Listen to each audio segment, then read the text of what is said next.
네, 유시민 전 노무현 재단 이사장이 최근 한 방송에 출연해서 이재명 후보와 윤석열 후보를 비교하며 지능에 차이가 있다 이렇게 발언해서 논란이 되고 있습니다. 이에 허위사실 유포 혐의로 고발을 당했는데요. 과연 어떤 얘기인지 과거 일단 명예훼손 당했을 때 목소리부터 한번 들어보시죠.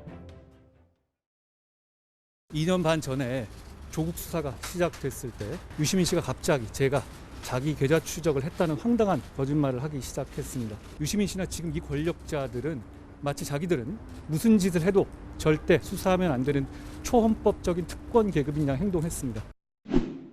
그건 참 모르겠습니다. 예. 그거 왜 저한테 묻습니까? 예, 들어갈게요. 네, 유시민 전 이사장이 또 다른 논란에 휩싸인 건 바로 이 발언 때문입니다. 최근 한 방송에 나와서 윤석열 후보는 1000명 뽑을 때 9번 사실을 봤다. 9번, 그러니까 8번 떨어졌다 이런 얘기를 한 거죠. 반면에 이재명 후보는 300명 뽑을 때 2번 만에 합격을 했다 이렇게 얘기를 한 겁니다. 그러니까 머리 좋은 이재명 후보 그리고 그렇지 않은 윤석열 후보 이런 차이가 있다 얘기를 한 건데 사실관계는 밑에 보시는 것처럼 전혀 다릅니다. 이재명 후보가 합격했을 때는 오히려 최종 합격자가 300명이었고 윤석열 후보가 합격했을 때는 오히려 최종 합격자가 그보다 적은 287명이었습니다. 장현희 변호사님, 정확하게 이건 허위사실을 유포한 거라고 봐야 되는 건가요? 일단 뭐 1000명 뽑을 때 9번 만에 됐다. 이제 이 말에서 저 1000명 뽑을 때가 아니고 사실 뭐 287명이면 거의 300명 뽑을 때니까요. 그 예. 부분이 뭐 거짓인 부분인 것은 맞는 거는 같습니다. 다만 이제 유시민 이사장이 이제 강조하고 싶었던 것은 이제 윤석열 후보가 이제 사실 9번 만에 이제 구수했다. 뭐 이 얘기를 하면서 좀 더 이제 이재명 후보가 머리가 좋다. 뭐 이 얘기를 이제 강조하시다 얘기가 나온 것 같은데 예. 사실 저도 이제 뭐 고시 공부 예전에 했을 때 생각해 보면 꼭 시험이 빨리 된다고 해서 머리가 좋고 뭐 시험이 늦게 된다고 해서 머리가 나쁘고 뭐 이런 거는 아닐 수 있거든요. 그래서 저게 뭐 단순히 이제 지능 차이 이런 것보다는 이제 유시민 이사장이 하고 싶었던 말은 사실 그걸 겁니다. 이제 윤석열 후보가 과연 이제 이 엄중한 시국에 국정을 맡을 적임자인가, 과연 능력이 있는가, 정치 신인으로서 경험이 있는가, 이제 이런 부분을 지적하기 위함이었던 것 같은데 조금 단편적인 얘기를 하다가 조금 오해가 불거진 게 아닌가라는 생각이 듭니다.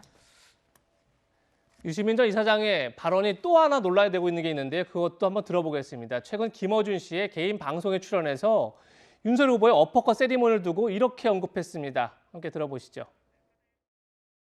근데 본인은 그 화면을 모니터링 해보면 그 약간 티셔츠가 말려 올라가면서 이렇게 속에 있는 게 나오는 그게 되게 멋있다고 생각을 하는 거예요. 그러니까 계속 하는 거잖아. 그렇지. 그 우리가 그거 동의는 못 하더라도 본인 스스로 자신에 대해서 그렇게 생각하는 거 존중은 해야지. 그러니까 우리도 보통 그러잖아요. 뭐 이렇게 헬스장에 가서 열심히 해가지고 뱃살 좀 빠졌나 이러면 숨 멈추고 이렇게 보잖아. 이현주 의원님. 네. 글쎄요. 지금 유시민 이사장께서 어떤 뭐 지력, 지능에 대한 얘기를 하시고 이번에 또 외모에 대한 얘기를 하시고 하는데 네.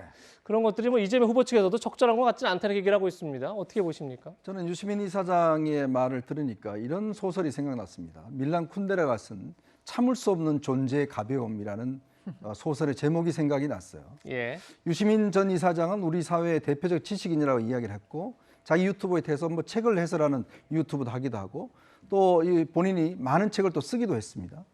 근데 저런 분이 이렇게 정치를 희화해도 되는 것인가? 이렇게 지능으로서 판단해야 되는 것이 어떻게 본인이 누가 지능이 높은지 조사해 봤습니까? 또 그게 우리가 이야기할 수 있는 일반적인 것인가요? 그리고 또 저렇게 뱃살이 몰려 올라간다? 이렇게 정치를 좀 천박하게 만드는지 모르겠습니다. 제발 좀 이 사회적인 평가에 걸맞는 저는 좀 평가를 해주셨으면 하는 바람이고 글쎄요, 이게 대표적인 지식인이라고 제가 뭐 하지만 참 안타까운 생각뿐입니다. 네. 정미경 최고께서 어떻게 보십니까? 저는요, 지금 유시민 씨가 이재명 후보를 당선시키려고 하는 건지 아니면 떨어뜨리려고 하는 건지 왜 저런 얘기하는지 정말 이해가 안 되는 거예요. 외모와 지능 이런 부분에 대해서는 사실은 그 함부로 말하면 안 되는 거고 지금 예. 이 예민한 시점에 그다음에 본인이 지식인이라고 하면서 저렇게 지식인답지 않은 얘기를 하는 거에 대해서 좀 이해가 안 됩니다. 네. 서영주 부대변인. 짧게 말씀드리면 상대 예. 외모나 지능을 지적하는 것은 너무 나간다는 말은 뭐 기본적인 입장이고요. 예. 근데 좀 이거 너무 심각하게 받아들이지 마세요. 예능을 한 거예요. 이걸 다큐로 받아들이시면 안 된다. 그런 말씀드리고 싶습니다. 예. 유시민 씨가 예능 가능성이 있는가요? 예. 예능을 다큐로 받으면 안 된다. 이런 말까지 들었습니다.